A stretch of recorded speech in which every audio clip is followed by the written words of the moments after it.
La Iglesia Católica es la que Cristo fundó, las sectas la quieren destruir. La Iglesia Católica es la que Cristo fundó, las sectas la quieren destruir. ¿Y tú qué haces? ¿Por qué no me das una mano? ¿Y tú qué haces? ¿Por qué no me das una mano? Muchos hermanos no conocen la Biblia, por eso los quieren engañar. Muchos hermanos no conocen la Biblia, por eso los quieren engañar. ¿Y tú qué haces? ¿Por qué no me das una mano? ¿Y tú qué haces? ¿Por qué no me das una mano? Las sectas andan por las casas buscando a quien devorar. Las sectas andan por las casas buscando a quien devorar. ¿Y tú qué haces? ¿Por qué no me das una mano? ¿Y tú qué haces? ¿Por qué no me das una mano? Hablan mal de María, nuestra madre, diciendo que es una cualquiera. Hablan mal de María, nuestra madre, diciendo que es una cualquiera. ¿Y tú qué haces? ¿Por qué no me das una mano? ¿Y tú qué haces? ¿Por qué no me das una mano? Atacan las imágenes de los santos, diciendo que son ídolos paganos. Atacan las imágenes de los santos, diciendo que son ídolos paganos. ¿Y tú qué haces? ¿Por qué no me das una mano? ¿Y tú qué haces? ¿Por qué no me das una mano?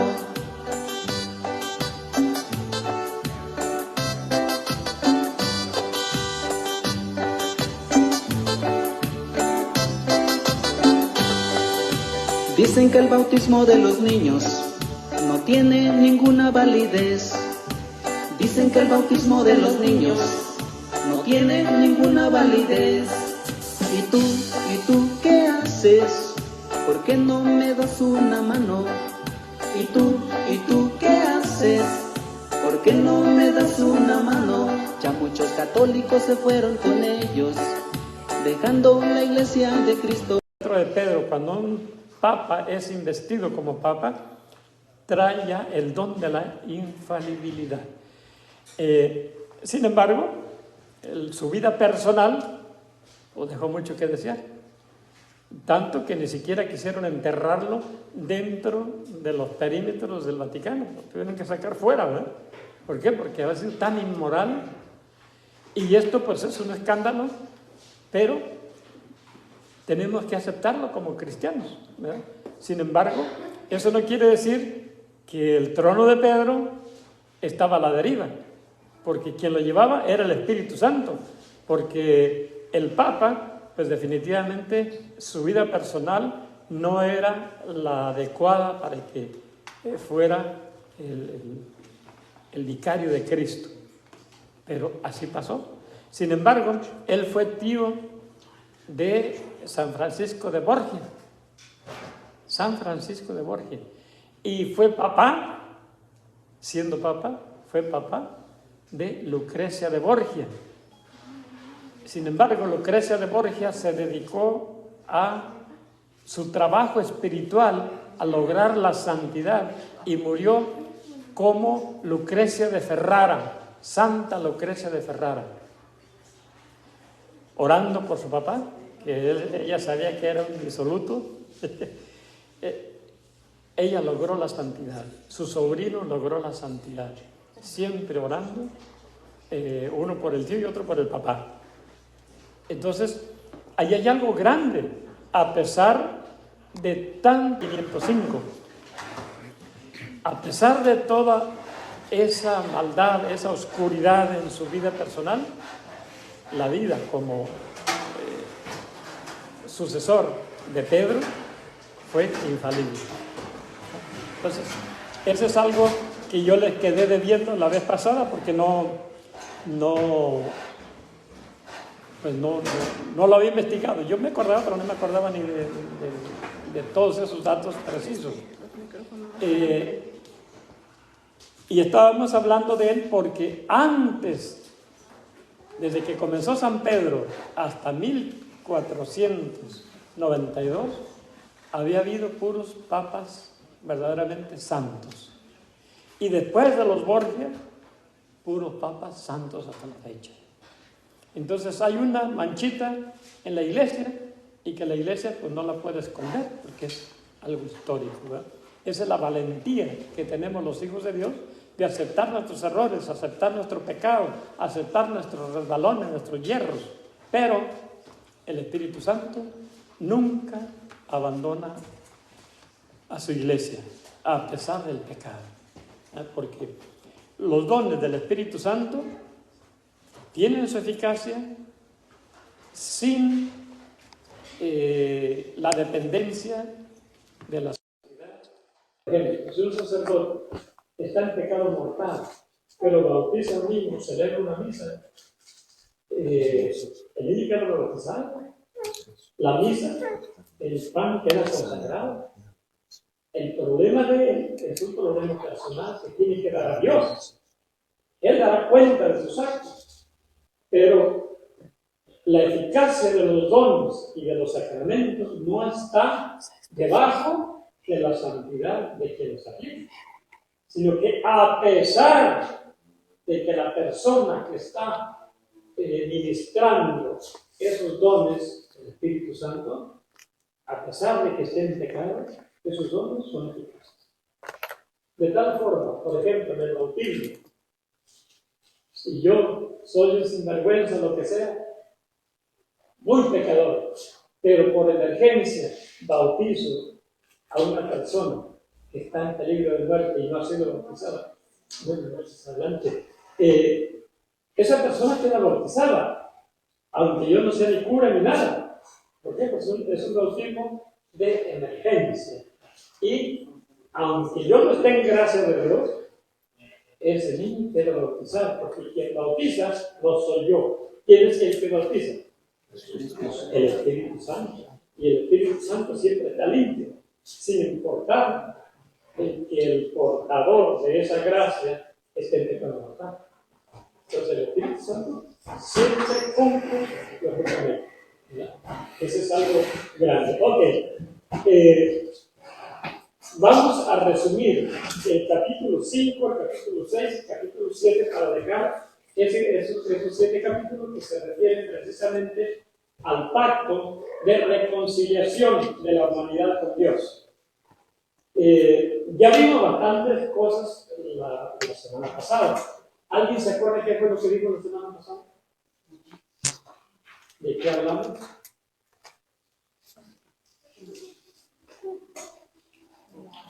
Bueno, no están estudiando, no están leyendo, no están mirando los videos otra vez para poder aprender. Es importante que vayamos otra vez. Háganse el hábito de rebuscar nuevamente en el video que queda grabado, por eso está ahí en YouTube para que ustedes vayan y lo busquen y puedan aprender lo que se dijo, porque lo que se habla aquí, dicen los psicólogos, que apenas alcanzamos a retener un 8%, y el otro 92%, ¿dónde quedó? En el olvido, ¿verdad? Y si pasan 3 meses, 4 meses, ese 8% que habíamos aprendido se viene al piso. Se viene al piso y olvidamos definitivamente todo. Entonces tenemos que volver a repasar para que quede grabado en nuestra mente y en nuestro corazón. La vez pasada hablamos precisamente de la Eucaristía, ¿se acuerdan? De la Eucaristía. Y nuestra forma tan fría a veces como cristianos que vamos y nos acercamos a la Santa Comunión sin tener el respeto y la conciencia de a quién vamos a recibir. Las cosas de Dios son sagradas, son santísimas, y más cuando se trata de recibir el cuerpo y la sangre de Cristo. Es lo máximo, santo, 3 veces santo, dice la Escritura. Y hay cosas que son Por ejemplo, veíamos que las cosas que se entregan a Dios como ofrenda, como sacrificio, esas son cosas sagradas, santísimas, que ya nadie las puede ni tocar siquiera. Solo el sacerdote, porque alguien las tiene que manipular, pero solamente el sacerdote tiene la facultad de tocar las cosas consagradas. Y veíamos cómo nosotros andamos paqueteando la custodia, paqueteando todo, sin respeto, la verdad. Aunque lo hagamos con respeto, no tenemos la facultad de ir y ponerle la mano a la sagrada forma. Por eso la comunión en la mano no es correcta, a pesar de que la iglesia da el permiso de que se haga. Lo mejor es en boca y de rodillas, eso es lo mejor. Ahora ya que nosotros que estamos viejitos que ni nos podemos hincar, bueno, pues hace una buena reverencia, ¿verdad? En señal de respeto y de amor al cuerpo de nuestro Señor Jesucristo. Yo vi un video que me enseñó María el otro día. Oh, Dios mío, de verdad que sí me impactó. Cómo la gente va con esa frialdad a recibir la comunión, a recibir el cuerpo de Cristo. Todos así, otros así, ¿verdad?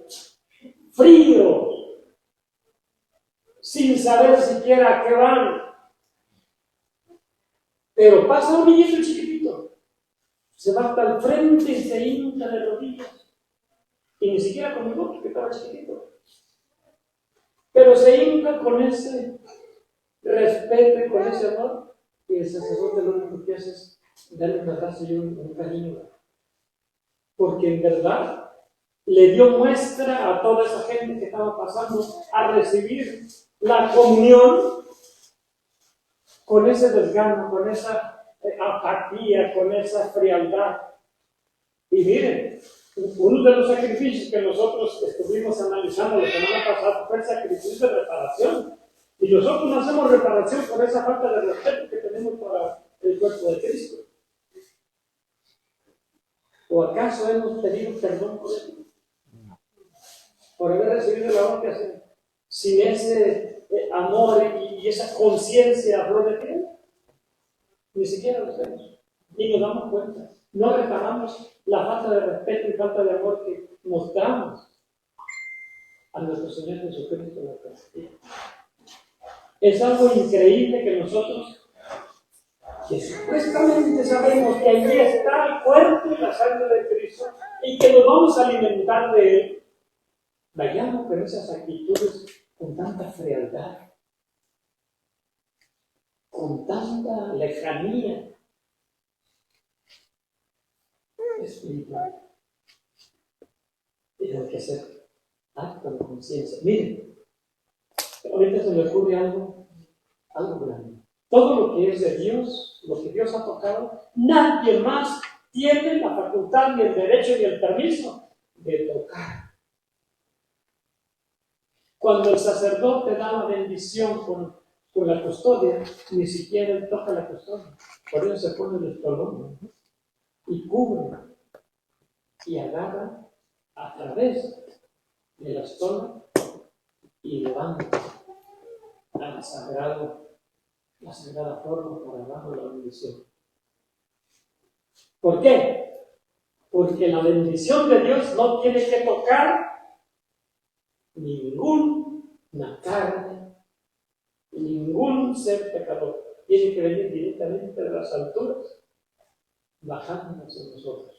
Por eso es que el sacerdote se pone esa capa y agarra la custodia a través de la capa, para que la bendición sea directamente de nuestro Señor Jesucristo en la Eucaristía. Ese es el signo, ese es el símbolo. Porque de otro modo, si él agarra la custodia simplemente así, con sus manos, y ya la bendición ya viene manchada por el pecado del mismo sacerdote.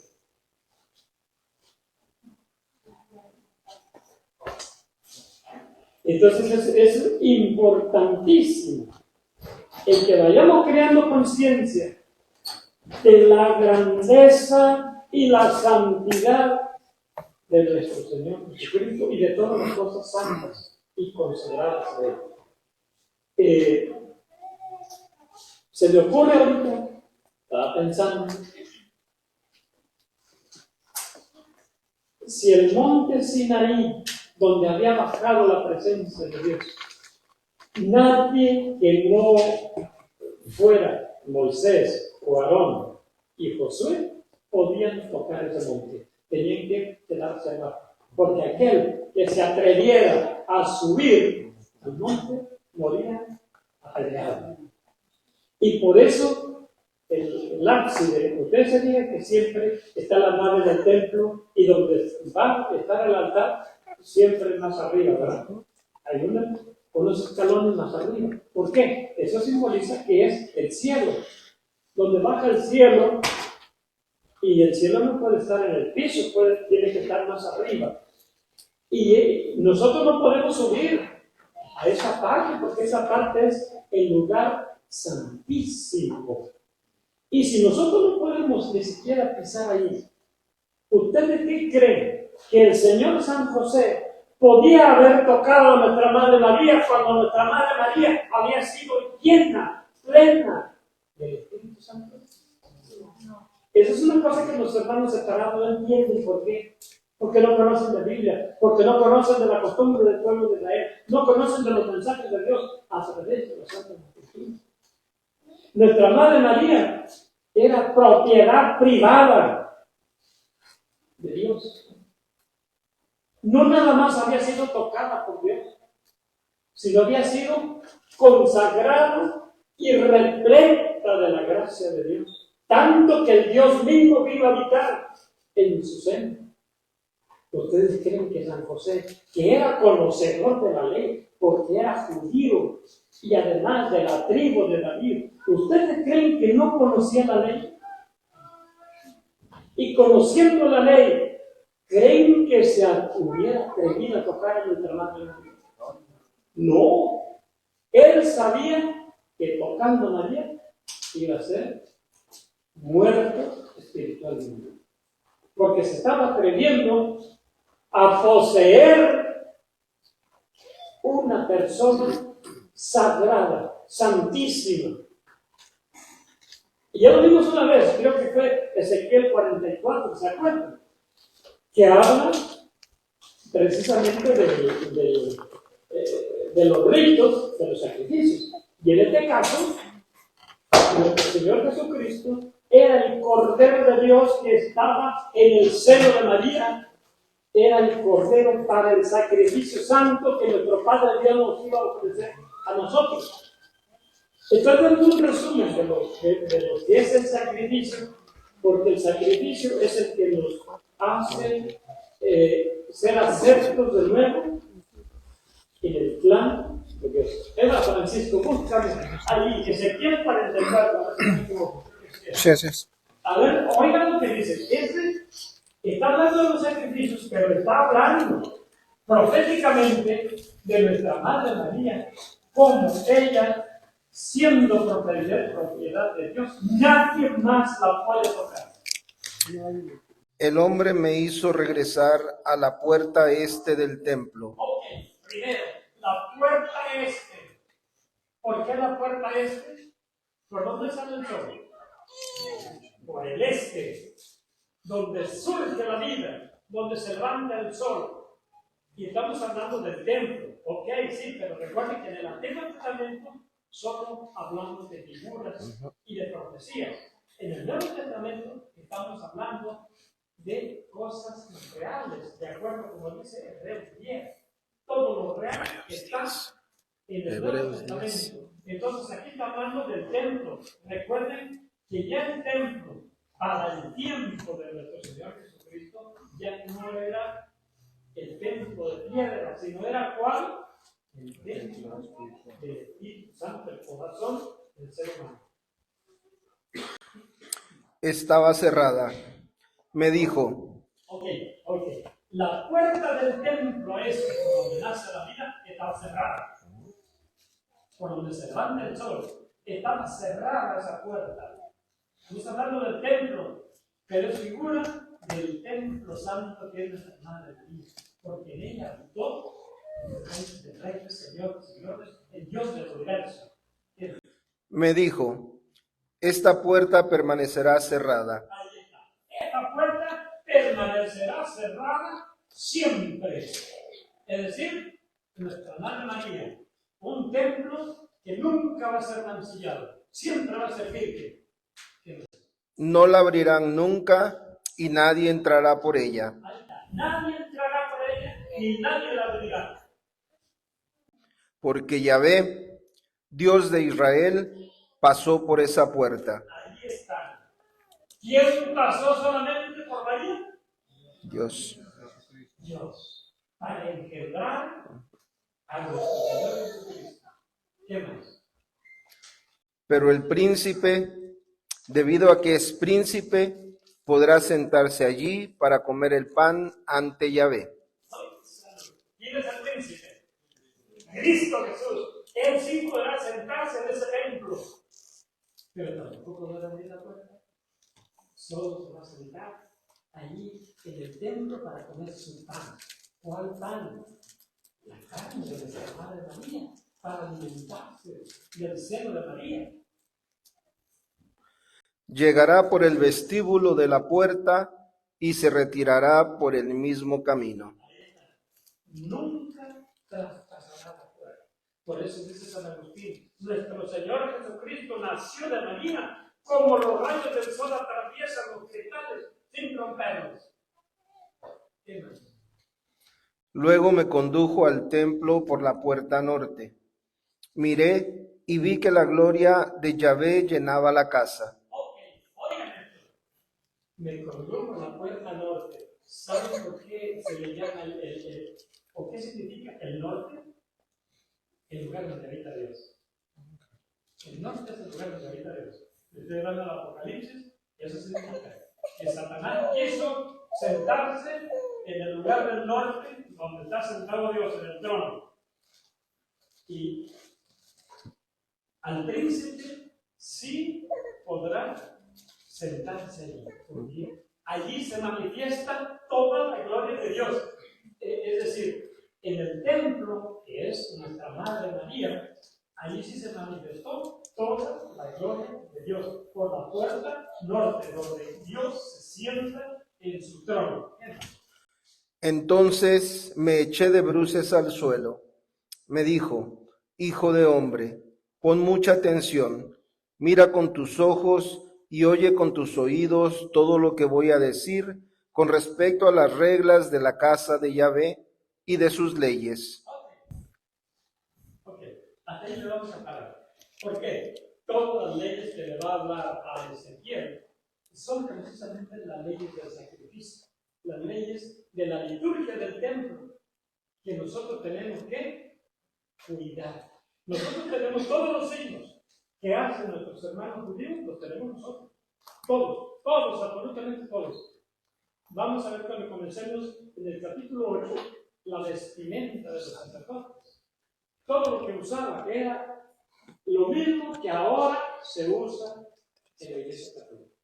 Todos los ritos, las formas litúrgicas rituales del Antiguo Testamento están hoy en nuestra Santa Madre Iglesia Católica. La Iglesia no inventó nada, simplemente continuó ejerciendo esas reglas litúrgicas que ya nuestro Padre Dios había dado a nuestros hermanos hebreos, a nuestros hermanos judíos. Todo eso lo sigue. Ahora, ¿qué era lo que pretendían los sacrificios? Volvernos a la reconciliación, al pacto. ¿Ustedes saben cuál era la manera de entrar en el pacto en el Antiguo Testamento? La circuncisión.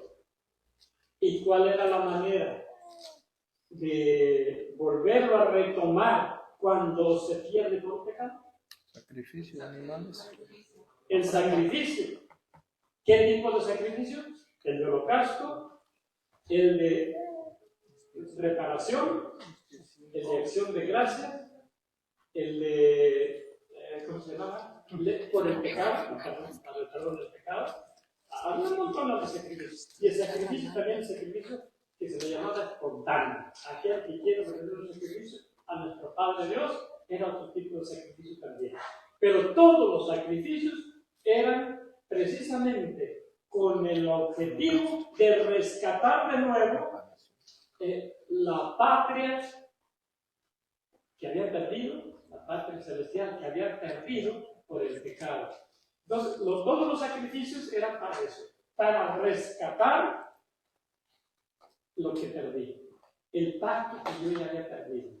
Porque el pacto con Abraham era para que el hombre fuera introducido en el pueblo de Dios. Y con el pecado perdía esa oportunidad. Entonces tenía que ofrecer sacrificios. Miren la sabiduría de Dios. Dios sabe que el hombre es pecador y no va a aguantar o no va a poder no pecar. Entonces todas las promesas que tiene nuestro Padre Dios en el pacto de Abraham se echaban a perder con el pecado y estaban destituidos. Por eso decía, aquel que peque queda fuera del pueblo de Israel. Pero ¿cómo vuelve a introducirse en ese pueblo? A través del sacrificio. Sacrificio primero de holocausto para ser acepto al siguiente sacrificio, ¿verdad?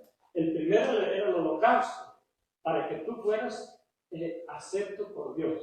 Entonces ya ofreces el sacrificio de comunión, el sacrificio por el pecado, todos los demás sacrificios que fueras a ofrecer. Siempre tenía que ser el primer sacrificio de holocausto para que Dios te permitiera y te aceptara todos los demás sacrificios y te pudiera de nuevo incluir como hijo de Dios en su pueblo santo.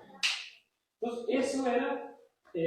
Ahora, en el Nuevo Testamento, ¿qué es lo que tenemos que hacer cuando perdemos o para entrar en el pueblo de Dios, en el reino de Dios?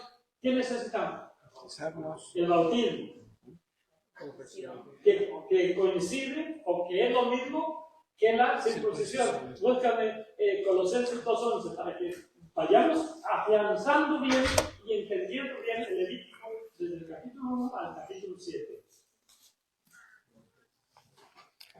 En Cristo recibieron una circuncisión no humana. Ok, primero, antes era una circuncisión quirúrgica, humana, para poder entrar en el reino de Dios. Ahora, con Cristo, esa circuncisión ya tuvo otro giro, pero sigue siendo una circuncisión. El mismo rito, porque la circuncisión era perpetua, ¿verdad? Entonces, no se ha acabado, todavía está vigente. ¿Qué más? No quirúrgica, que los despojó enteramente del cuerpo carnal. Ok, la circuncisión antigua simplemente se le cortaba un pedacito de su cuerpo. Pero ahora, con la nueva circuncisión, se rompe o se corta toda la carnalidad nuestra para hacernos totalmente espirituales. Y eso está ahí, por los Hechos 2:11. ¿Qué más sigue? Esta circuncisión de Cristo es el bautismo. Ahí está. Más claro, y el agua del río pasa ahí, ¿verdad? Esta circuncisión nueva, con nueva forma, nueva manera, es el bautismo de Cristo. Entonces, para que yo pueda entrar en el reino de Cristo, tengo que circuncidarme a la manera de Cristo, con la nueva circuncisión de Cristo, que es su bautismo, es decir, sumergirse en el Espíritu Santo, como dice 1 Corintios 12, del 12 al 14. Ahí está. Entonces, en el Antiguo Testamento era la circuncisión y ya eres parte del pueblo de Dios. Ahora, para ser parte del pueblo de Dios hay que bautizarse, como dice San Juan 3, del 3 al 5, ¿verdad? Que sin ese bautismo nadie podrá entrar en el reino de los cielos. Nadie. Por eso un niño que no es bautizado, si no es bautizado, no puede entrar en el reino de los cielos. Qué triste, ¿verdad? ¿Y quién va a ser el culpable? Los papás. No haberlo bautizado. No, hay que esperar a que tenga uso de razón. Si el bautismo de Cristo no necesita el uso de razón. para que pueda ser hijo de Dios, para que pueda entrar a ser heredero del reino de los cielos. No necesitamos, ¿para qué lo necesitamos? El reino de los cielos no es cuestión de que yo lo entienda y lo comprenda, no. El reino de los cielos es un don que Dios me da, me lo regala, pero a través del rito de la nueva circuncisión, que es el bautismo de Cristo. Y cómo recuperamos cuando perdemos el reino de los cielos por haber pecado, La confesión. por la confesión. ¿Y cómo era en el Antiguo Testamento? ¿Por qué se recuperaba? Con la confesión. También, ahí está, Levítico 5, con eso, igualito que en el Antiguo Testamento, es en el Nuevo Testamento. En el Antiguo Testamento, con la circuncisión, se entraba a formar parte del pueblo de Dios. Cuando perdías ese derecho por pecado, tenía que hacerse un sacrificio y una confesión. Y ojo, la confesión, como dijimos, era pública y era, ¿cómo se le llama? Confesión auricular, fuerte, te tienen que escuchar. Era público.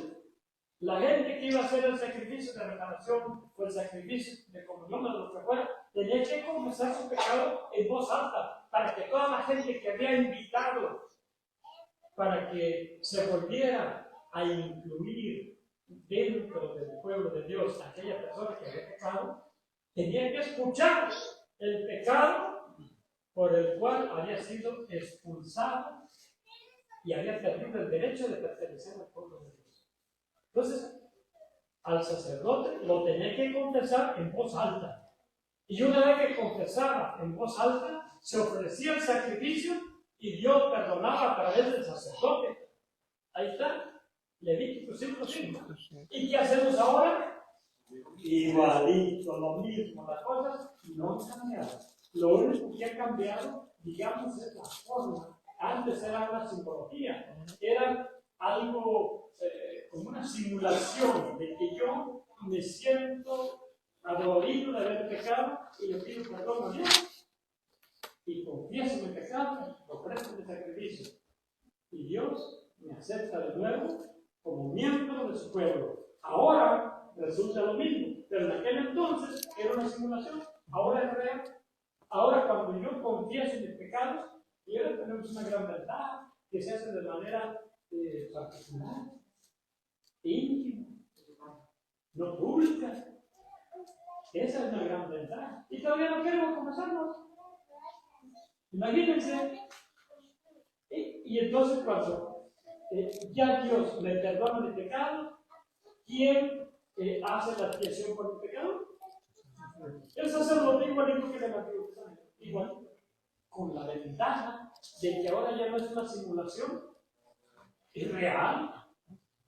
Mis pecados quedan borrados para siempre, como dice Hebreos, dice, ya Dios no toma en cuenta. Ya no lo pisaste, ya te lo perdonó, ya no lo toma en cuenta. Entonces, ese es el sentido que tiene el Levítico. Por eso se le llama el libro de la santidad, porque Dios nos vuelve a restablecer en santidad. Nosotros podemos recuperar de nuevo nuestra santidad. Es algo grande. Y el pecado de reparación es el que a lo mejor nunca lo confesamos y nunca lo confesamos porque pensamos que no es pecado. No reparamos la falta. Tienen una ¿cómo se llama? Una hermandad de monjitas que se le llaman las monjas reparadoras. Esas siempre están frente al Santísimo, día y noche, 24 horas, orando para reparar las ofensas que se le hacen a Cristo Jesús y a su iglesia. Día y noche están orando. Yo conocí en Guadalajara a unas hermanas que fueron a visitar en el seminario. Dos hermanas reparadoras y les preguntamos, oye, ¿sí no se cansan de estar de rodillas? Y dice, claro que nos cansamos. ¿Cómo que no nos vamos a cansar? Y nos da sueño también. Pero pues, esa es nuestra misión. Los rasgones que hace la gente hablando mal de la iglesia, de los sacerdotes, de Dios, de Cristo, de la Eucaristía, eso nosotros tenemos que repararnos. con oración, con sacrificio, con desvelo, con ayuno. Y estamos frente al Santísimo día y noche, las 24 horas. Antes de que termine una monjita su turno, la otra ya llegó, ya se hincó, se presentó al Santísimo y entonces ya la otra se puede retirar. Antes no. Y si la otra se quedó dormida, tiene que doblar turno, ¿verdad? Y sin dormirse. Eso es algo bien bonito. Está reparando lo que yo mismo hago con el pecado, ensuciar la iglesia de Cristo, ensuciar la dignidad de nuestro Señor Jesucristo. Y nunca hago reparación. Voy y confieso mi pecado, pero nunca hago esa reparación. Para que ustedes me comprendan. Si yo le revuelvo, por decir así, a doña Camelia, yo vi que tenía $100. Uy, no, doña Camelia, no son míos. Me los llevo, pero después me arrepiento.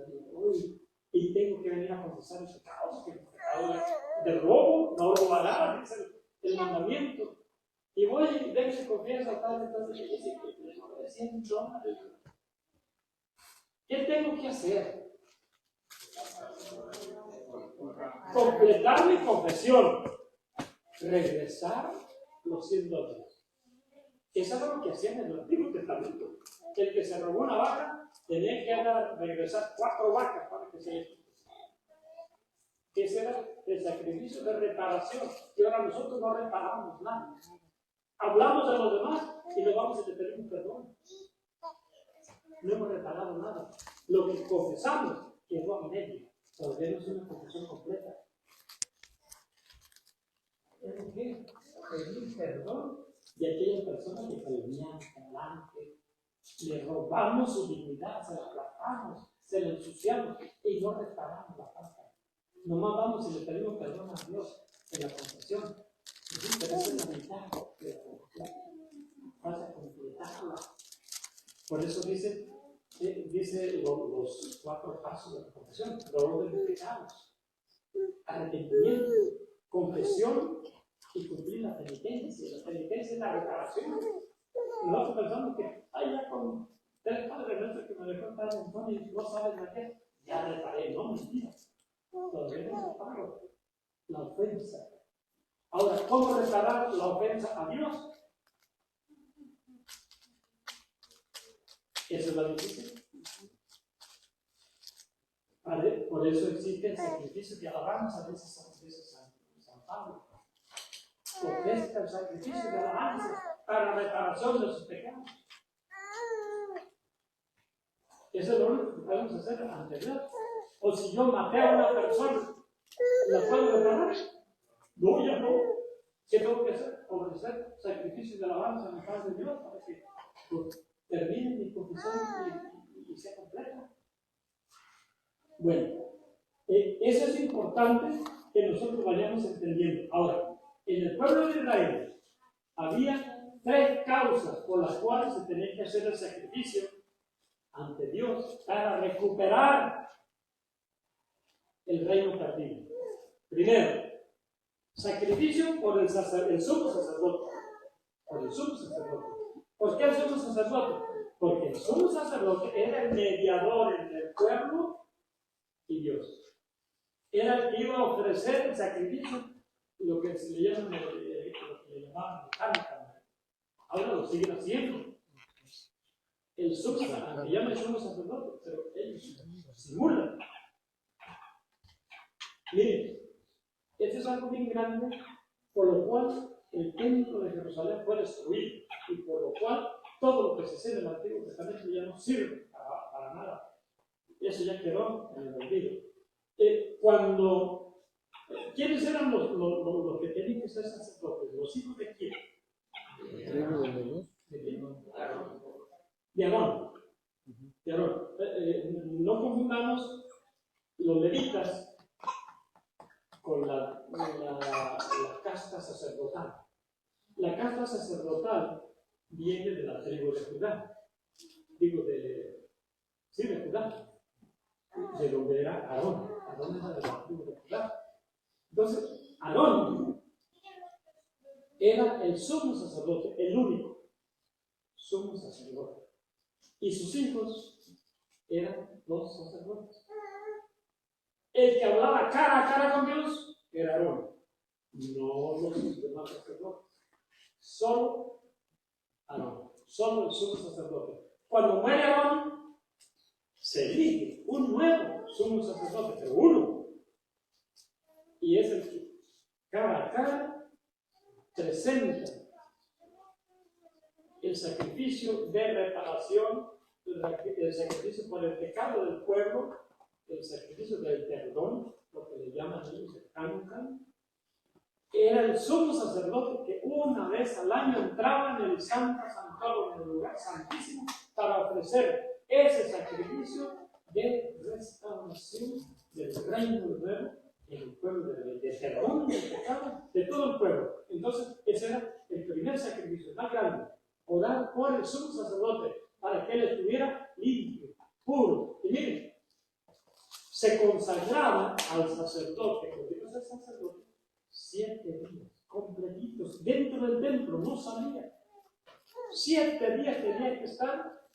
Primero se bañaba bien limpio, bien puro, se vestía bonito y estaba en oración día y noche por 7 días, consagrándose como sacerdote. ¿Por qué?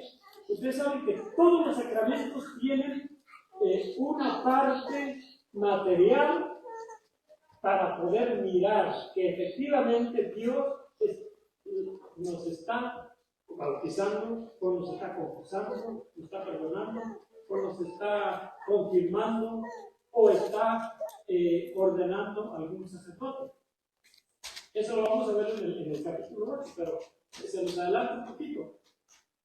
Todo sacerdote tenía que estar orando 7 días completos. ¿Por qué 7 días? 7 días es el número perfecto. Y es el número del pacto. Por eso el pacto con Abraham era un pacto perfecto. Y era 7. Y el sacerdote tiene que estar 7 días en templo en fin, de que sea ordenado sacerdote. Pasaba los 7 días orando, purificándose, y al 8º día era nombrado sacerdote. Y el que iba a ser el sumo sacerdote se la pasaba los 7 días orando, purificándose, y al 8º día era nombrado sumo sacerdote. ¿Qué día resucitó Jesucristo? No. El séptimo del sábado, ¿verdad?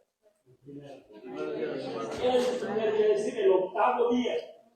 Por eso Él es nuestro sumo y eterno sacerdote.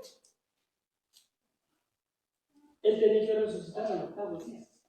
Se la pasó todos los demás días yendo a Anás, a Caifás, a Pilato, a Herodes.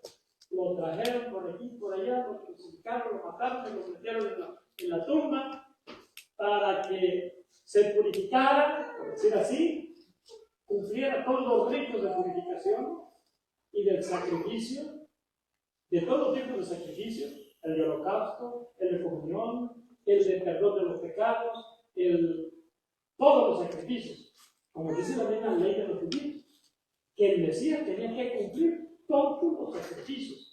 Y una vez que lo cumplía, el único sacrificio que iba a estar ejerciendo por toda la eternidad iba a ser el sacrificio de acción de gracias. Por eso la Eucaristía se llama acción de gracias. Y Jesucristo fue investido como sumo y eterno sacerdote el 8º día. El primer día de la semana. No había en realidad los 8 días. En la semana había 7. Como hoy, pero el 8º día era el reinicio. Por eso el número 8 significa el renacer de nuevo, el recomenzar. Y así era en el Antiguo Testamento. El sumo sacerdote siempre era purificándose y el 8º era investido como sumo sacerdote.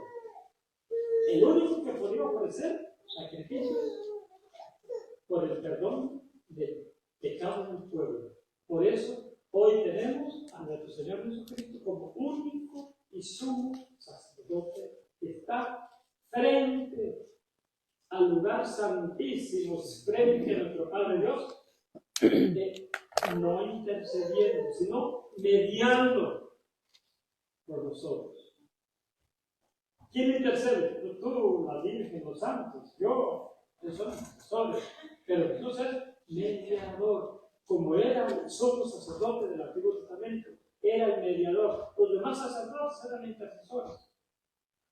Y los demás sacerdotes hacían el trabajo, el más pesado, ¿verdad?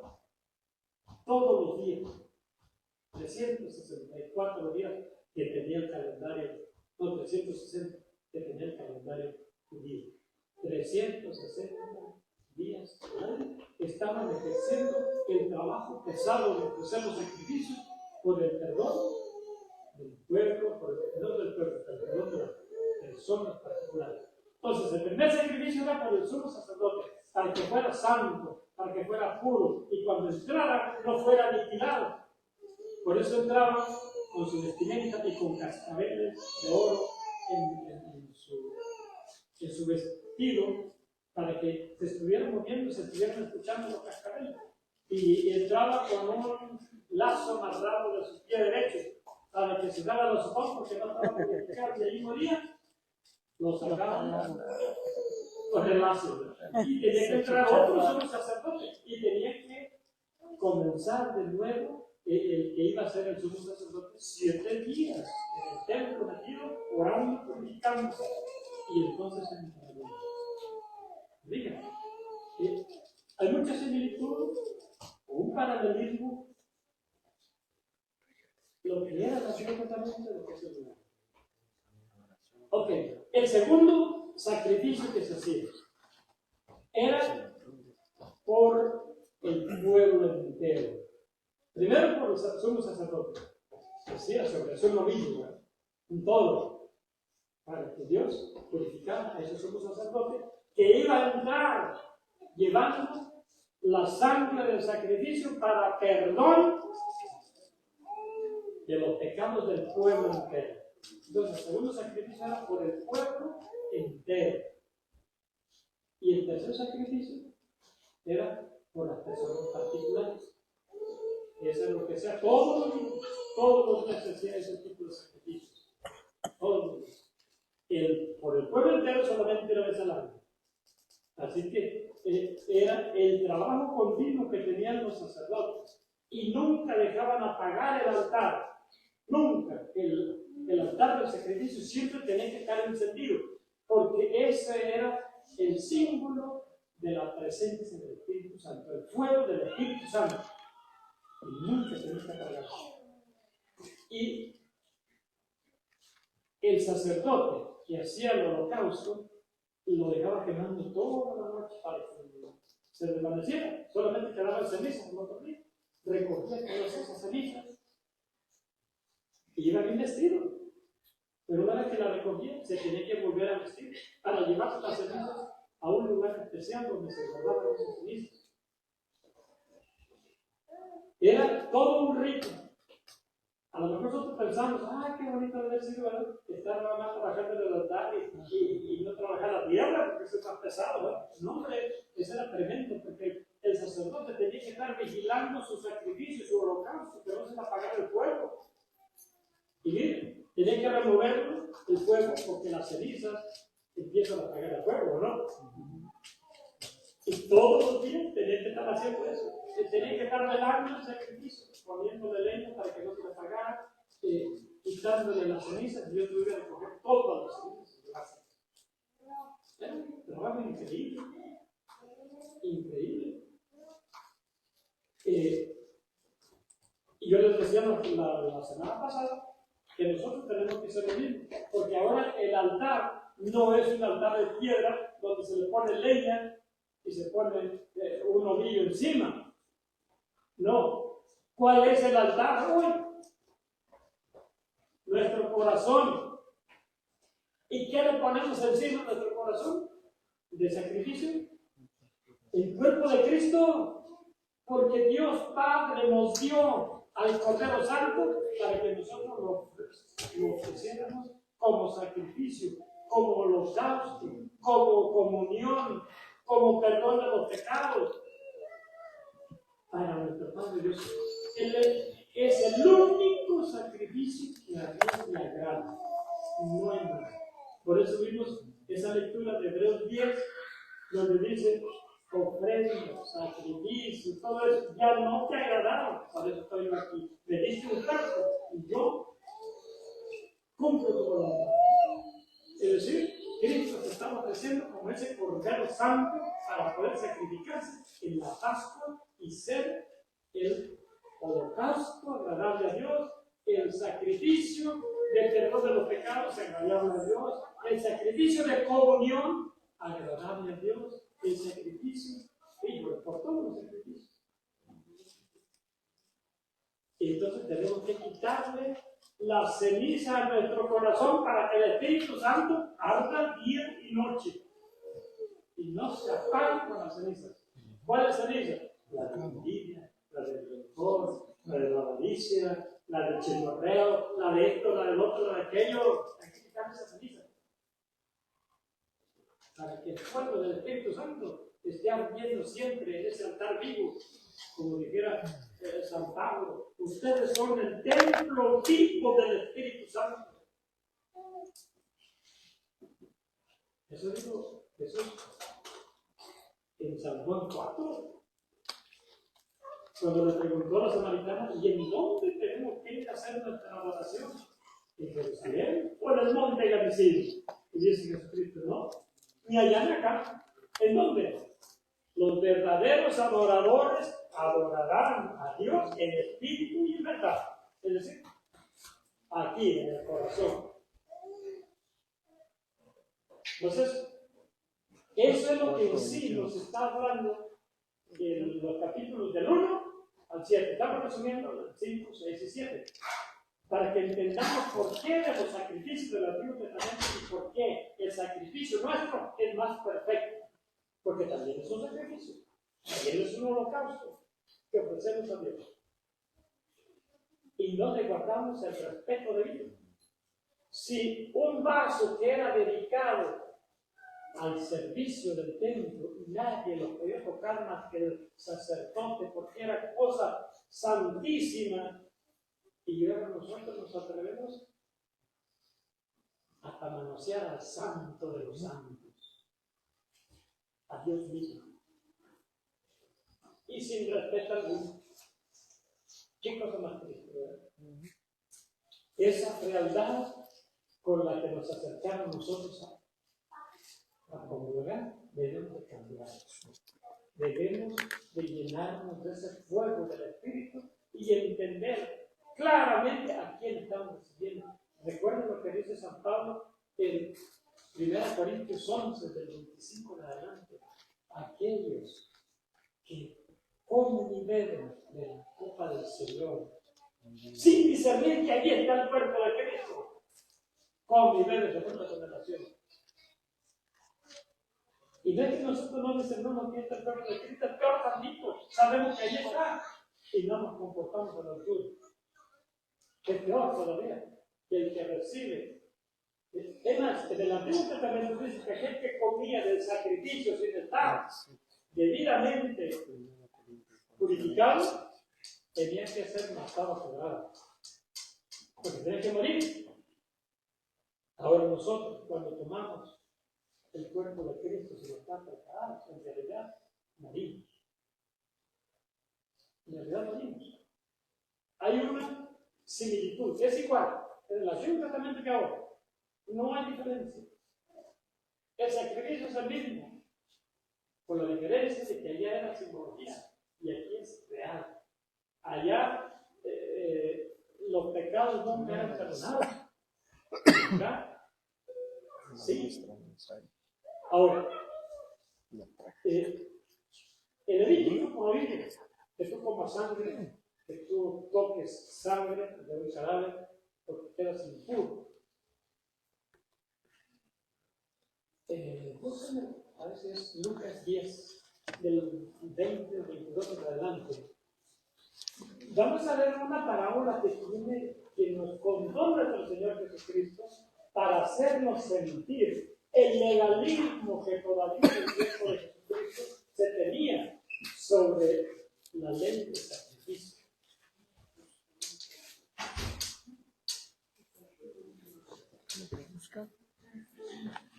Aunque empiece el 22 en adelante, Lucas 1, 22 en adelante. Mi Padre ha puesto todas las cosas en mis manos. Nadie sabe quién es el Hijo sino el Padre. Nadie sabe quién es el Padre sino el Hijo, y aquel a quien el Hijo quiera dárselo a conocer. No, es el Lucas 10. A ver, Lucas 10. Sí, es Lucas 10. Y a ver, 25. Un maestro de la ley Ese es, un maestro de la ley. que quería ponerlo a prueba, No lo va a hacer. Es la parábola del buen samaritano. 27, a ver, 27. el hombre contestó: amarás al Señor tu Dios con todo tu corazón, con toda tu alma, con todas tus fuerzas, y con toda tu mente, y amarás a tu prójimo como a ti mismo. Jesús empezó a decir: bajaba un hombre por el camino de Jerusalén. Entonces, Lucas 10, del 30 en adelante. Andábamos cerca, pero andábamos caminando. Jesús empezó a decir: bajaba un hombre por el camino de Jerusalén a Jericó, y cayó en manos de unos bandidos, que lo despojaron hasta de sus ropas, lo golpearon y se marcharon dejándolo medio muerto. Por casualidad bajaba por ese camino un sacerdote. ¿Ustedes creen que el sacerdote del Antiguo Testamento se iba a atrever a tocar un cadáver? No. ¿Por qué? Porque quedaba impuro. Quedaba impuro, ¿verdad? Y como el sacerdote iba para el templo a oficiar, no podía contaminarse. Claro. Tenemos que agarrar la onda del legalismo que había en aquel entonces, que la ley estaba por encima de la miseria humana, por encima de la dignidad humana. Entonces el sacerdote dice: no, si me bajo de mi cabalgadura y me toco, ya quedé impuro y no voy a poder oficiar en el templo porque para allá voy. Tenemos que meternos en el sentido que tiene la palabra.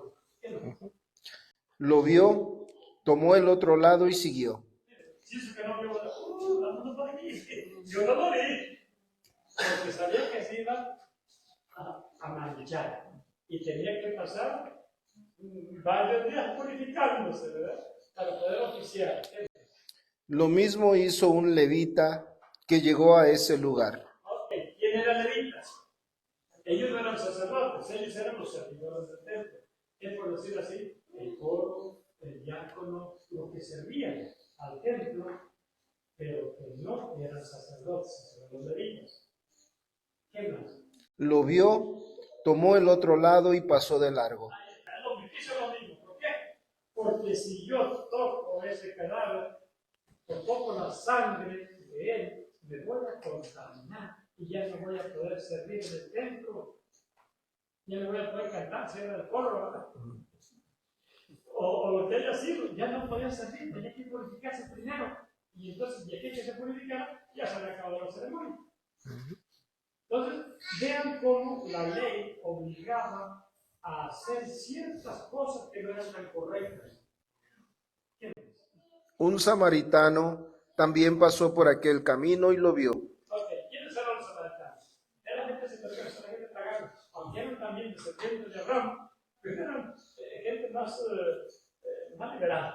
No les importaba, ¿verdad? Ellos, lo mismo les daba hacer lo que fuera. Pero éste se compadeció de él. Se acercó, curó sus heridas con aceite y vino y se las vendó. Ahí está. No solamente lo tocó, sino que hasta lo curó, le lavó las heridas con aceite y con vino. Y todavía se lo echó encima para llevárselo al lugar donde pudieran aprender. Fíjense cómo el amor siempre está por encima, o debe estar por encima de la misma ley, el mandato. Jesucristo estaba enseñando, Dios a viva voz enseñando cuál debería de ser nuestra actitud ante la ley. Y a veces nosotros hacemos eso, ¿verdad? No, tú ya no puedes entrar ahora porque llegaste más tarde de que cuando comenzó la misa. Ya no, yo aquí mando, ya no entras. Estamos por encima de la ley del amor. No tenemos compasión y misericordia de aquella persona y aplicamos una microley asfixiante que nos apropiamos y nos la pusimos aquí, ¿verdad? Y aquí, mientras a mí el Padre me mandó, lo siento, tú no entras. Y no somos capaces de estar a la par con el amor de Dios. ¿Cómo dice el Padre de Cádiz? Denle un carrito a Jaimito. ¿Quiere conocer a Jaimito? Dale un carrito. Salud. Nos ponemos por encima de la dignidad humana, por encima del amor de Dios. ¿Por qué? Yo tengo esta autoridad. Me lleno de soberbia, ¿cómo se le llama? Filagia. Algo así, ¿verdad? Al amor, al poder. Está en el primer nivel, ¿verdad? Del tema 9, creo. Y el amor al poder. Y aquí yo mando porque si no me puse aquí y yo cuido. Aquí se cumple la ley y no somos capaces de tener compasión y misericordia de nada. Aplicamos la ley a rescatarla. Y una persona que tiene poquita pena de la luna para llegar a media misa y nos salimos al paso, ya no vamos a hacer. ¿Cuándo va a volver? Nunca, si de por sí no viene.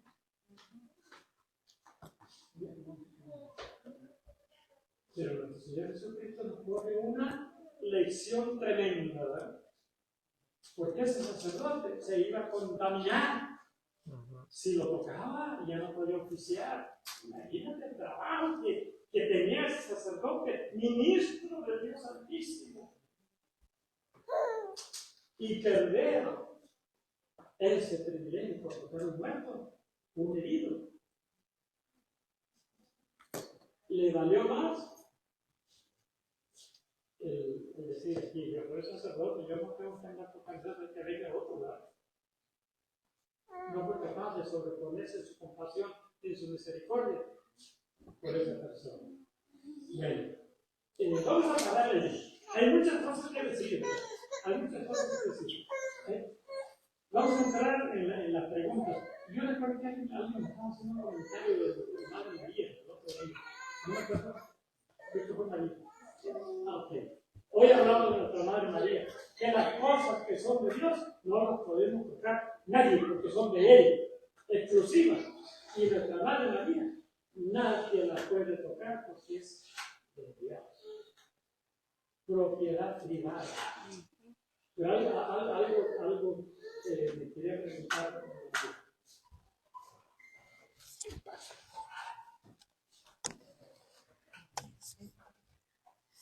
Bueno, pues yo estaba escuchando el comentario y me quedé con la duda y quería que me la contestara hoy, a ver, que para que todos aprendiéramos, porque hay veces que pues nos dejamos llevar tal vez por lo que diga un sacerdote, porque sabemos que es un sacerdote.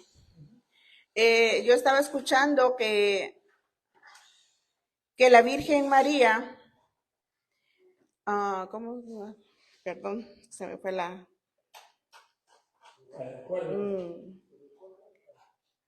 Bueno, me acuerdo que estaban diciendo que San José no podría decirle que es padre adoptivo de Jesús. Entonces es padre carnal, ¿ustedes qué creen? Si no es padre adoptivo, ¿ustedes qué tipo de padre es? Nada más de dos sopas, o es adoptivo o es carnal. Porque la Virgen María no le puede ser infiel al Padre. ¿Al Padre? O sea, la Virgen María no puede ser fiel al Padre. Por eso, y que del Espíritu Santo, cuando hacemos el rosario, no podemos decir madre y esposa del Espíritu Santo. Eso es verdad. Pero lógicamente es un error tremendo, ¿no? ¿Y luego te digo por qué? Aquí está el Padre. Aquí está el Espíritu.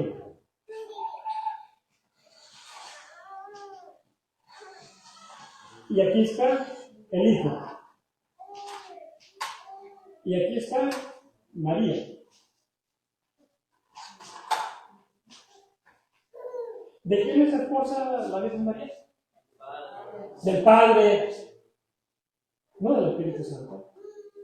Porque ¿quién es el papá de Jesucristo? El Padre. El Padre es el Padre, ahora se llama el Padre. Es el Padre de Jesús. Y recuerden que dice San Juan 14, dice, yo rogaré al Padre para que les envíe a otro. Entonces el otro no es el Padre, es el Espíritu, ¿verdad? Y nuestra Madre María no es esposa del Espíritu Santo. Eso ya quedó como una costumbre de tiempo en tiempo. ¿Saben por qué? Porque muchísimas jaculatoras las inventa el pueblo, y el pueblo no tiene conocimiento teológico ni conocimiento doctrinal normalmente. Y se las inventa y saca cosas raras, ¿verdad? Aquí en este caso es un invento que quedó bien plasmado y todavía lo seguimos repitiendo todos. En realidad no es correcto, teológicamente. Porque el Padre es el esposo de María, porque el hijo de María, ¿de quién es hijo? Del Padre. ¿Y quién, entonces qué papel tiene el Espíritu Santo? A ver, díganme.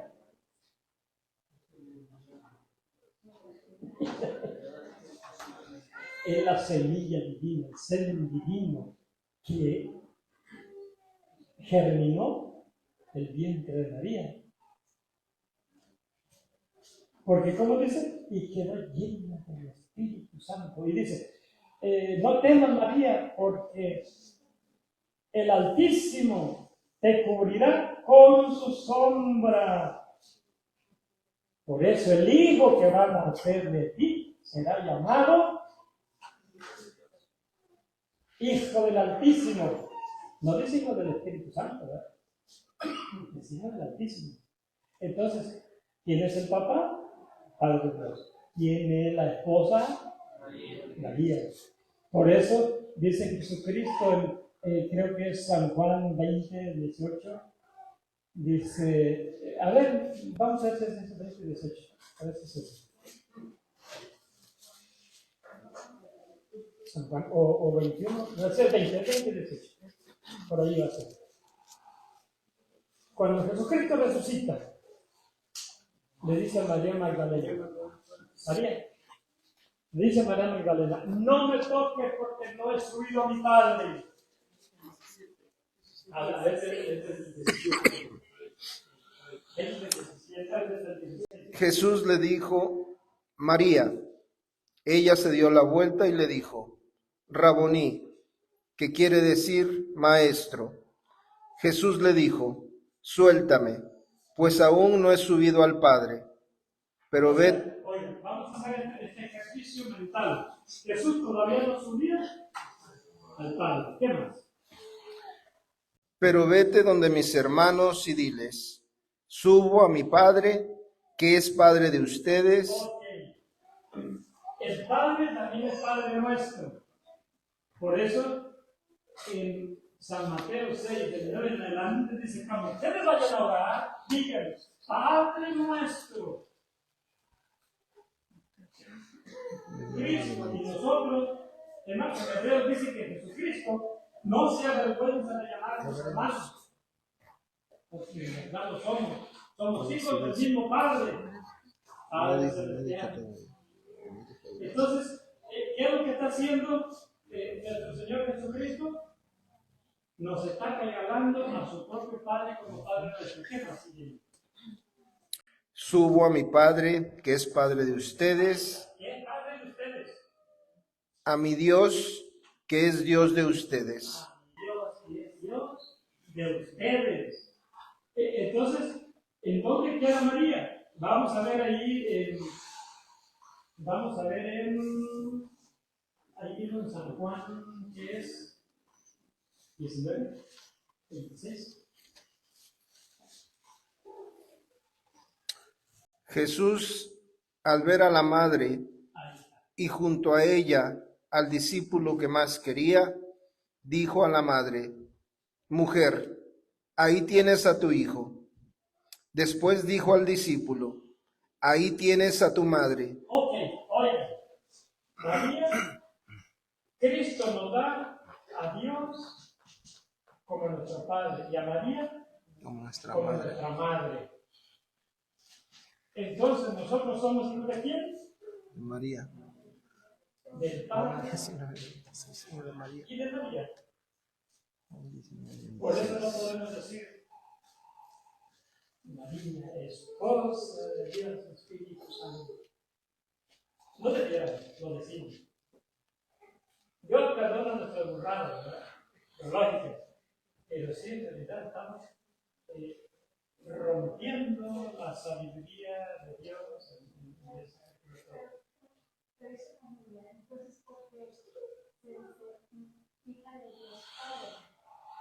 más.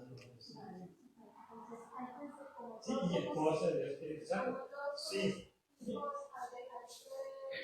Al escoger a ella como madre, deja de ser su hija para ser esposa. Lo que pasa es que nosotros no entendemos porque son cosas finas, somos hijos de Dios, no los nuestros. Y nuestros pensamientos no son los de Dios, y nuestros caminos tampoco son los de Dios. Entonces, para Dios, María es su hija, pero al mismo tiempo es su esposa. Porque a él se le antojó que fuera la madre de su hijo. Vayan a Gálatas 4 del 4 de la. Nosotros no nos cabe en la cabeza porque estamos pensando humanamente. Pero la Biblia no es humana, la Biblia es divina. Y esos son los caminos de Dios. Pero cuando llegó la plenitud de los tiempos, Oye, cuando llegó la plenitud de los tiempos, cuando ya era el tiempo adecuado en que Dios tenía que hacer su aparición en esta tierra, ¿qué pasó? Dios envió a su Hijo, Ahí, Dios. ¿Quién es Dios? El Padre, ¿verdad?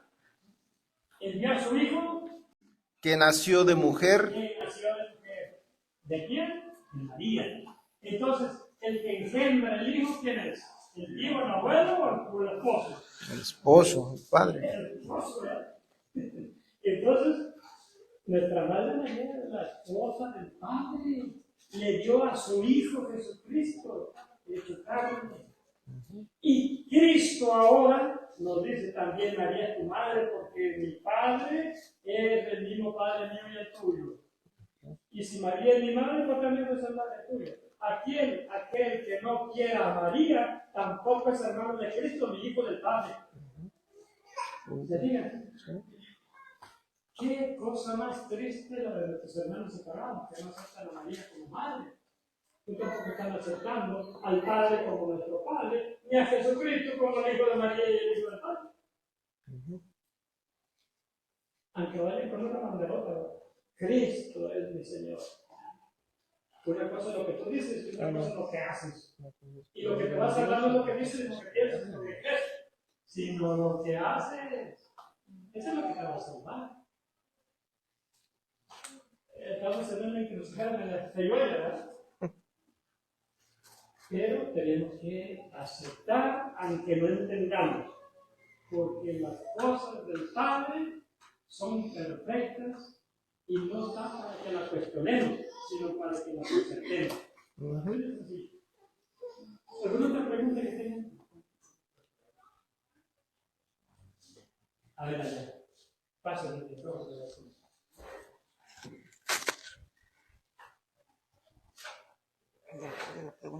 Está un poquito como en chino, ¿verdad? Pero ¿por qué lo vamos a hacer? Así se nos gasta nuestro Padre Celestial, nuestro Señor Jesucristo y el Espíritu Santo. Hay que tener que aguantar, aceptar y tener temor. Ya. Ok. Cuando estaba hablando de los sacrificios, de alabanza, ahora ¿cómo son esos sacrificios de alabanza? Cuando hacemos nuestras oraciones, ¿verdad? Cuando hacemos nuestras oraciones, nuestras alabanzas. Miren, por ejemplo, el grupo de oración casa, sacrificio de alabanza.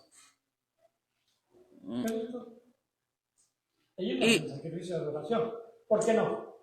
A ver, ya vimos todo eso. ¿Por qué en el grupo de oración no hay adoración? ¿Por qué? Porque no está el No, sino porque no hay sacerdote, primero, y no hay rito litúrgico que se sacrifique el cordero.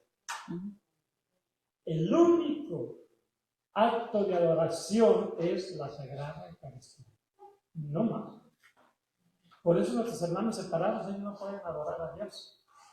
Tienen un grupo de alabanza grandote, un grupo de oración grandote, hasta ahí, no van más allá.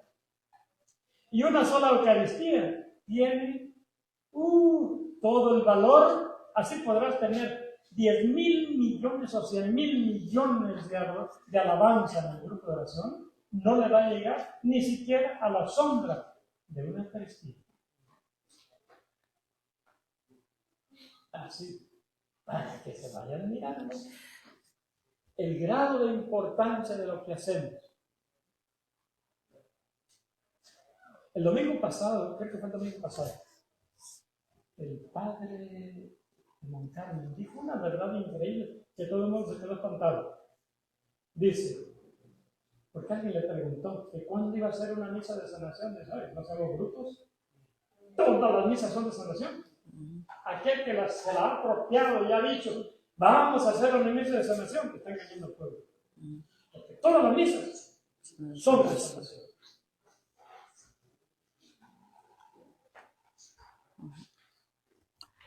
Qué difícil, ¿verdad? La doctrina, oh Dios mío, hay que ser bien cuidadosos para abrir la boca y decir algo. Pues no cualquiera se pone a dar clase de esto o lo otro. Cualquiera se puede parar, pero ¿y atinará? No es fácil. Sí, don Cooper, entonces, ¿por qué? O sea, sin de esto a juzgar, porque, o sea, mucha gente, bueno, está el grupo de oración, entonces, ¿cómo? Ese es un sacrificio de alabanza. Y que alcanza, por supuesto que es bueno. Nadie está negándolo. Pero si lo comparamos con la Eucaristía, no nada. Pero no es, o sea, no es agradable a Dios, vamos a decir, porque uno lo está cantando, alabando. Claro, es un sacrificio de alabanza, claro que es agradable. Oh. Pero, digo, toda mi alabanza, por muy santa que sea, va manchada del pecado, ¿o no? Porque está saliendo de un corazón pecador. Y cuando yo lo ofrezco al Cordero Santo, ¿tendrá pecado el Cordero Santo? Y ese sacrificio que le ofrezco, es el único, ¿verdad? En la boca de Hebreos 10.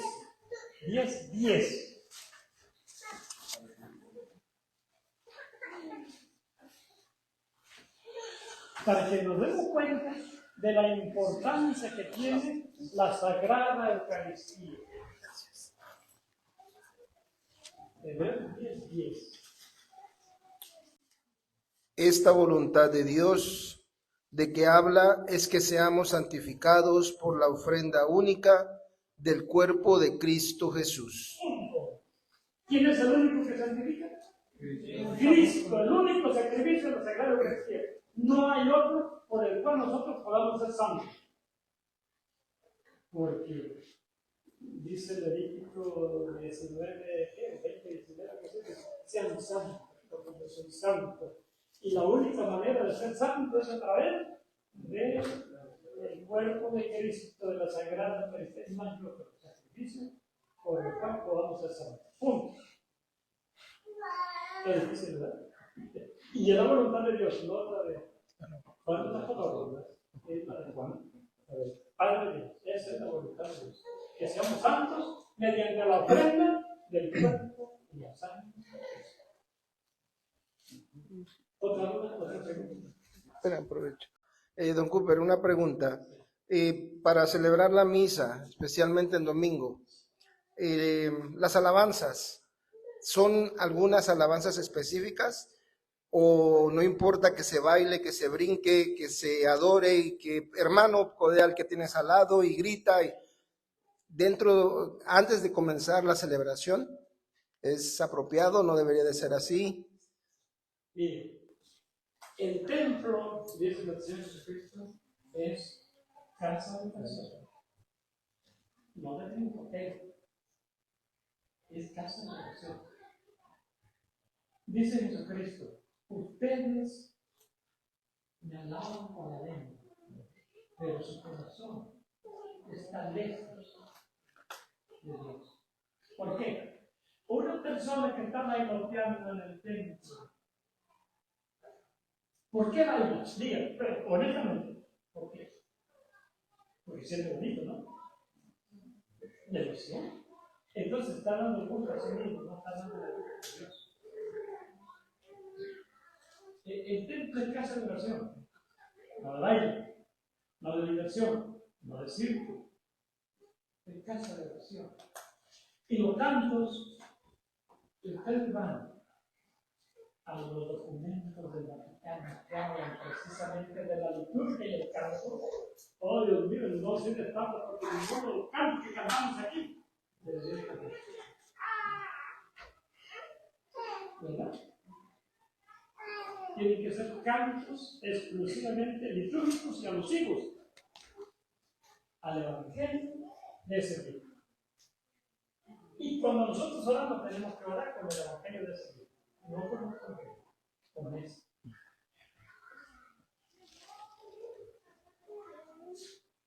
Don Cooper, entonces definitivamente todos los sacrificios que antes se hacían en el Antiguo Testamento, realmente tenemos prácticamente el plato servido, ¿no? Todo está más fácil ahora. Y todavía, como dice usted, aún así no tenemos el respeto, como dice usted, de todo lo que nomás venimos al templo, servimos, vamos a la misa, comulgamos, como dice usted, a lo mejor con medios pecados o pecados enteros, ¿verdad? Y tenemos el plato servido prácticamente, ya está fácil ahora. Antes los sacrificios tenían que sacrificar, tenían que buscar el mejor buey, sano, cordero, o sea, todo. Era un trabajo completamente para ofrecerlo a Dios. Era un sacrificio, ¿verdad? Un sacrificio. Y sacrificio, ¿de dónde viene? Viene de sacro, santo, y factos es hacer, el acto santo. Un sacrificio es el acto santo. Y ahora nosotros, en verdad, la tenemos bien tranquila. El cordero ya no tengo que comprar el cordero para ofrecerlo. Ni tampoco tengo que comprar algo para el holocausto. Ya no. Cristo llena el sacrificio del holocausto, el sacrificio de comunión, el sacrificio de perdón, el sacrificio de todos los sacrificios que hay para hacer, lo llena Jesucristo hasta la acción de gracia. La tenemos fácil, pero tenemos una responsabilidad grande, porque en aquel entonces el sacrificio que hacían los judíos era estéril, era vano. Ahí en Hebreos 10, desde el 1 en adelante, para que vean que ese sacrificio no perdonaba los pecados. No lo perdonaba. Era una simulación para que Dios mirara tu intención de que fueras a hacer. ¿Cierto? Pero ahora sí. Entonces ahora tenemos que tener más cuidado. Porque el cordero que ahora nosotros ofrecemos al Padre, el mismo Padre nos lo da para que lo ofrezcamos a Él mismo. Porque el Padre Dios no encontró nada más santo más que su propio Hijo. Por eso, don Cooper, también, perdón, por ejemplo, cuando uno va a comulgar, ¿verdad? Lo mejor es ofrecer ese mismo cuerpo, esa misma sangre por alguien más, en este caso por las almas del purgatorio. Una vez usted nos dijo que en vez de mucha gente se va saludando y todo eso a la hora de la comunión, y eso estaba mal, eso fuimos aprendiendo poco a poco, ¿verdad? y después aprendimos que ese ofrecimiento deberíamos darlo por las almas del purgatorio, por los enfermos, porque realmente a nosotros no nos, ¿cómo le explico? No nos merecemos en este caso, podríamos decir.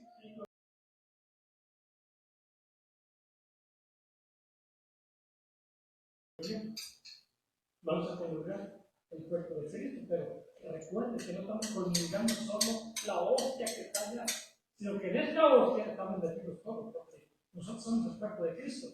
Y cuando yo voy a comulgar, ¿qué voy a comulgar? El cuerpo de Cristo. Entonces lo estoy comulgando al que está al lado, al que está al lado, al que está adelante, al que está en la fila, al que no se acerca. El que no puede, el que no quiere. Uno con esto se llama sacrificio de común unión. Entonces tenemos que ofrecer nuestro sacrificio de común unión por los enfermos, por los pecadores que nunca piden perdón, por los que nunca alaban, por los que nunca oran, los que no hacen nada, por los que no creen, por los que ya murieron, por las almas de los pecadores. Eso sí tiene poder. O por ejemplo, ahora que ya va a venir el día de los muertos, desde que le lleves una botella de vino y esté recordando su pecado ahí todavía después de muerto, pues ofrécele una Eucaristía para que salga del purgatorio donde está, ¿verdad? Eso sí tiene valor. Cuando le lleves una persona de amor que nunca se va a poder comer, una tragedia, un pan, ¿no? Ofrecen el cuerpo de Cristo, que ese sí es el que nos santifica. Por eso desde ese año, mediante el cuerpo de Cristo es que se santifica la humanidad. No más. ¿Otra pregunta? Y bueno, y otro comentario, ¿verdad? Esa en Lucas 12:49, que dice, he venido a traer fuego a la tierra y cuánto desearía que ya estuviera ardiendo. Es el Espíritu Santo que quiere Jesucristo que se arde en nuestro corazón. Es el Espíritu Santo, el que Cristo quiere que esté ardiendo ya en nuestro corazón, que no estemos fríos. Y que no. Yo no sé quién ha leído lo que tiene que pasar en nuestras cosas. Pero que ya echamos fuego. ¿Dónde están? ¿Qué fuego recibieron? ¿Dónde está el fuego? ¿Ya el fuego se acabó? ¿Ya se acabó? Pero por eso es Dios. Porque si te vas a tratar el fuego del Espíritu Santo, pues ya estuvieran buscando ¿dónde ayudo? Dígame, porque yo quiero trabajar. Ese es el fuego del Espíritu Santo, que de verdad te convierte y te pone en órbita para trabajar. El resto también es no sirve para nada. ¿Qué otra cosa? ¿Alguien? Por allá, otra vez, por favor. Gracias. Es triste que nos estemos autoengañando, pero es verdad. Pero don Cooper, es lo mismo como vuelvo a repetir, es mucha ignorancia en lo que hay o sea, a nivel, como estaba diciendo el doctor Castañón, de católicos solamente será el 9% los que están entregados al servicio de Dios, ¿verdad? Pero también, como dice usted, a veces por mucha ignorancia, pues nos hacen cometer, ve como lo que estaban hablando ahorita de la Virgen o lo del Padre, que es esposa del Espíritu Santo. Yo también eso, a veces cuando hablo con los hermanos separados, yo le decía eso, que era hija de Dios Padre, esposa del Espíritu Santo y madre de Dios Hijo. Entonces nos falta también igual mucha teología para poder explicar, porque es o sea, es muy difícil de entender eso. El problema pues es la indolencia de la gente a aprender de la palabra de Dios. Yo no sé qué es lo que la gente persigue. Si tú quieres el cielo, tienes que conocer a Dios. Dice Jesucristo, la vida eterna es que te conozcan a ti, Padre. Entonces, si no conocemos la Escritura, ¿cómo vamos a conocer al Padre? Tanta indolencia que tenemos a prepararnos, a conocer de nuestra salvación, de nuestra fe, de nuestra esperanza. Tenemos una apatía a aprender. Yo no sé qué la gente pensará, ¿verdad? Cuando uno les invita a la clase, dice, no, yo ya estoy con el Padre. Sí, pero te invito para que aprendas. No, pues si yo ya estoy ahí. Está bien. ¿Qué más puedes hacer? Una barrera increíble, ¿verdad? Una ceguera tremenda. esa indolencia a aprender de la palabra de Dios, dijera San Jerónimo, el que desconoce la Escritura, Desconoce a Dios. quién es. Y es la verdad. ¿Dónde puedes encontrar a Cristo físicamente sentado, parado, caminando? ¿Dónde? Solo en la Escritura. Ahí está. Ahí está su rostro. Ahí está su amor. Ahí está su misericordia. Ahí está la guía. Ahí está el GPS que nos va a llevar a donde nosotros pretendemos llegar. Andamos perdidos en la oscuridad y decimos que somos católicos, ¿no? Es triste. Don Cooper, pero por ejemplo, lo que estaba diciendo, ese también es algo como lo que estaba diciendo de la parábola de que dijo Jesús del sacerdote. O sea, él no le ayudó, vamos a decir, por no tocar su sangre, porque él estaba cumpliendo con su ley. Pero entonces, como dice, a veces nosotros hacemos cosas que creemos que estamos cumpliendo y a lo mejor no sabemos que no la estamos cumpliendo. Ese es el problema. Nuestra ignorancia es tal que no nos damos cuenta que no sabemos. Así es sencillo. Si supiéramos, estaríamos por encima de cualquier ley, de cualquier regla. El amor, es más. Ay, Dios mío, ¿cuál es eso? Efesios 6,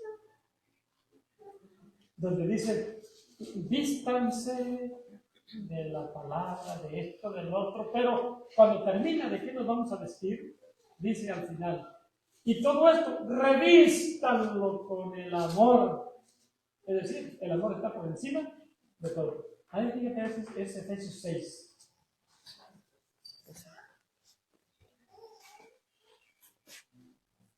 Eso es importante, más que cualquier ley, que cualquier prohibición, que cualquier mandamiento, por encima está el amor, que todo lo cubre. Creo que es el 23, ¿no?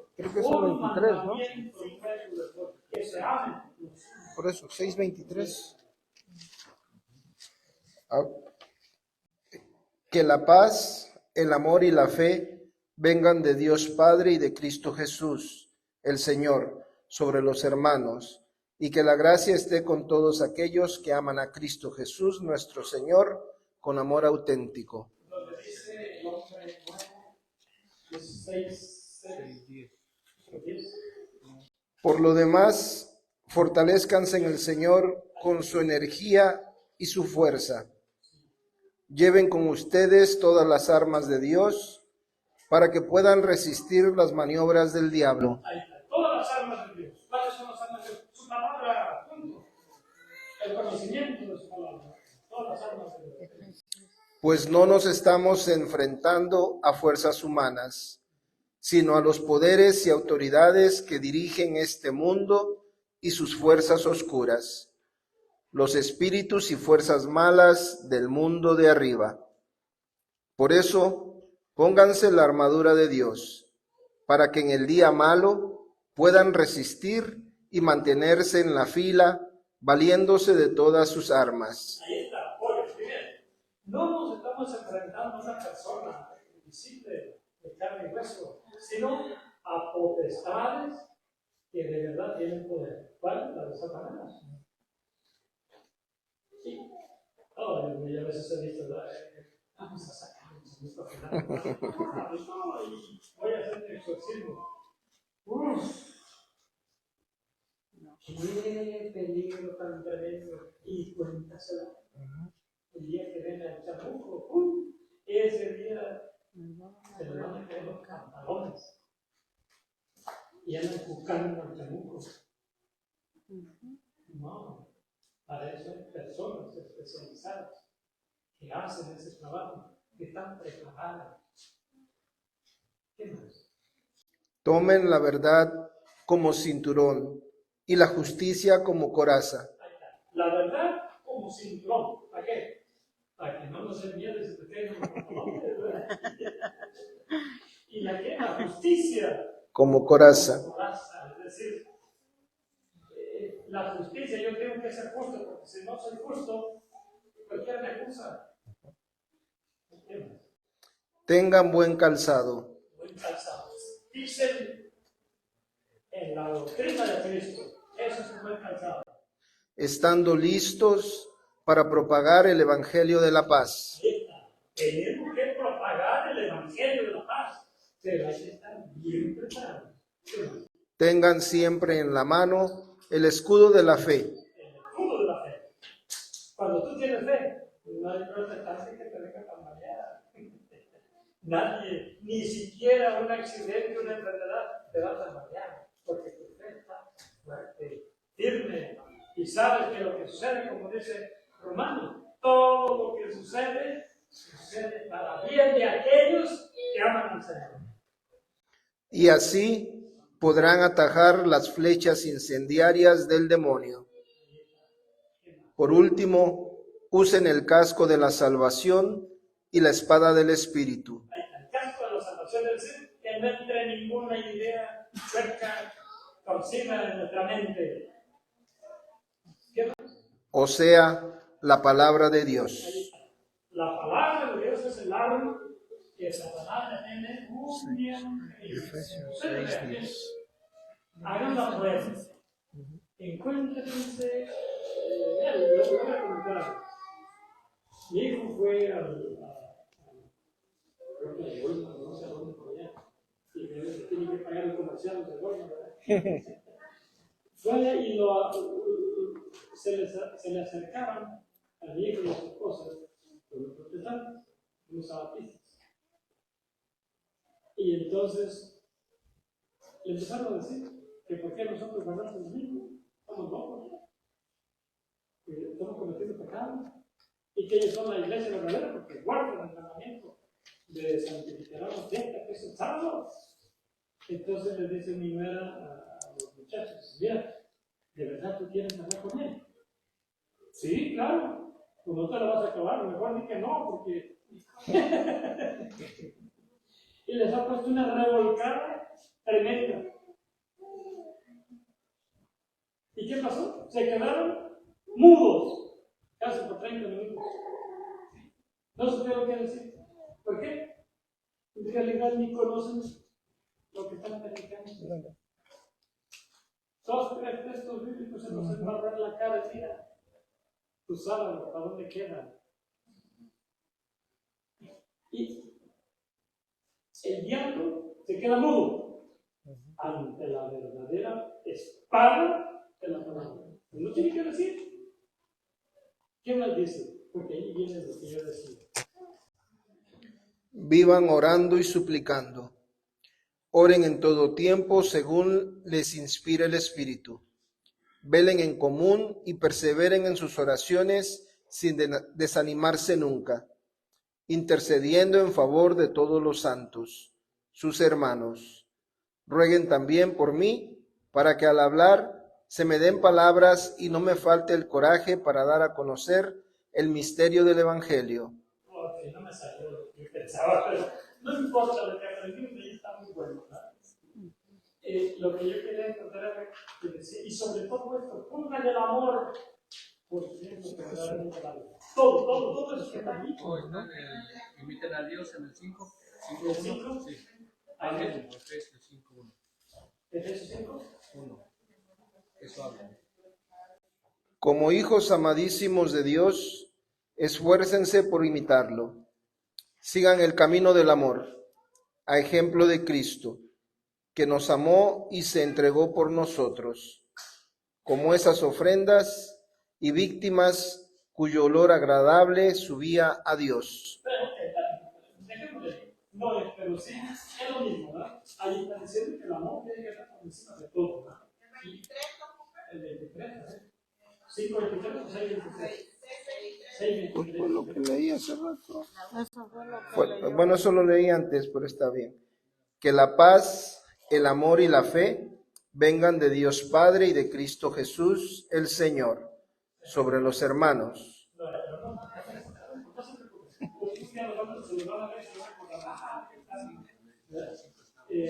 no es enciclopedia ni computadora, pero y hacemos la lucha de buscar lo que verdaderamente nos va a servir para nuestra santificación, nuestra purificación y alcanzar la salvación que estamos anhelando, ¿verdad? Pero ¿cómo sale gracias a Dios? Yo creo que Ya se lo hicimos un poquito tarde, pero estamos aprendiendo.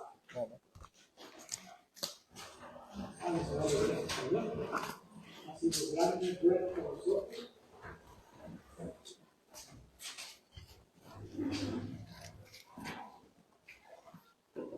Gracias, Padre Santísimo, por este día, por esta enseñanza, que tenemos que nos des esa capacidad de aceptación, de que no comprendamos tus grandes misterios, pero esos misterios están encaminados única y exclusivamente para la salvación de nuestras almas.